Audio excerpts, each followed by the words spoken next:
Central and Eastern Europe. What area is this? What happened there and who lives there? In the perception of many people, this area is associated with the domination of Russia or the Soviet Union. What it comes from? Well, after the end of World War II, the countries of this region were politically dependent on the Soviet Union for 44 years until 1989. In defining Central Europe, I use data from the OECD and the World Bank. The topic will also cover Eastern Europe. All data is easily verifiable. I mainly used graphics and information from Wikipedia. Let's point out the differences between Central and Eastern Europe and Russia. Point 1. Another language. The languages of Estonia and Finland belong to a different language family than Russian and have a large lexical distance. The same applies to Latvian and Lithuanian in relation to Russian, Czech, Slovak, and Polish, although they are in the same language family as Russian, however are classified as the languages of the so-called Western Slavs, not the Eastern Slavs like Russians. And their lexical distance from the Russian language remains large. Comparing English is more similar to German than Polish and Czech are to Russian. The mentioned countries have a different alphabet.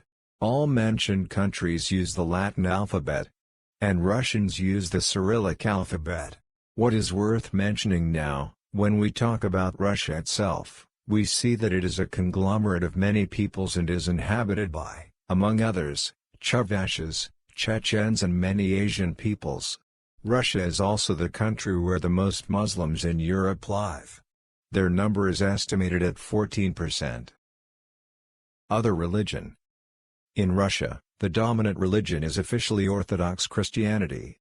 In Finland, Latvia, and Estonia, Lutheranism. And in Poland and Lithuania, Catholicism. Point 2. Other culture. The country's present cultural differences, which is reflected in the architecture, which is definitely different from that traditionally Eastern, and refers in style to the countries of Western Europe. The influence of the Hanseatic League is also culturally important. The countries of Central Europe belong to the German Hansa. The Hansa included, among others, the capitals of Poland, Latvia, and Estonia, Krakow, Riga and Tallinn. The Hansa is an association of merchants who determine customs duties and trade rules. The Hansa was founded in 1241 in Lübeck. Its last meeting was in 1669, but it was never officially dissolved. Third point. Differences in economic orientation and differences in civilization type. Higher GDP per capita.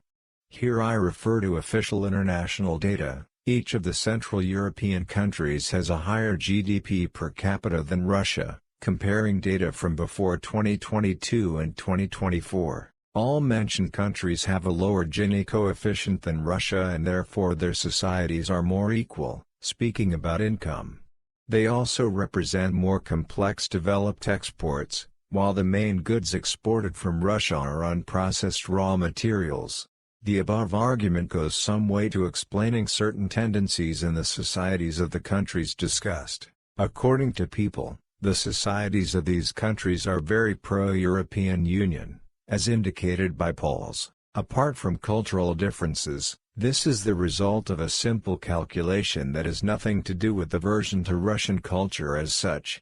It results from economic and development prospects. Point 4. A different type of civilization.